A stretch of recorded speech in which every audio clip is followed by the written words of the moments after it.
अब मैनेजमेंट ने आज सुबह काफ़ी अच्छी बातें कही कॉन कॉल में। अब सबसे पहले उनका कहना ज़रूर था कि लैटम सुस्त रहा था, यूरोप में थोड़ा प्रेशर था, लेकिन ओवरऑल जो आगे के लिए गाइडेंस दी, चाहे वो इंडिया बिजनेस हो या यूएस बिजनेस हो, वो काफ़ी अच्छी पसंद आई है।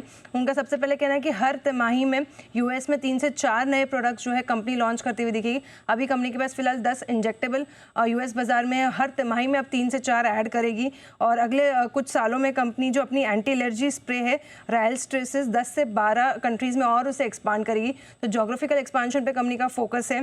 साथ साथ एबीवी के साथ जो डील हुई है कंपनी, उससे कंपनी नेट कैश पॉजिटिव हो जाएगी।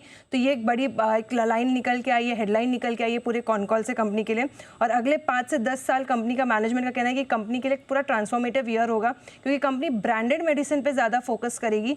तो ये एक बड़ी कंपनी ने आगे के लिए गाइडेंस दी है। और आने वाले के लिए फिनेंशियल गाइडेंस की अगर बात करें कुछ सालों के लिए, तो आगे चल के कंपनी 15% सेल्स ग्रोथ का टारगेट कर रही है और 25% के एबिडा मार्जिन को टारगेट कर रही है। अगर अभी फिलहाल देखें तो 18% के एबिडा मार्जिन पे कंपनी चल रही है, लेकिन कंपनी का टारगेट है 25% के एबिडा मार्जिन का।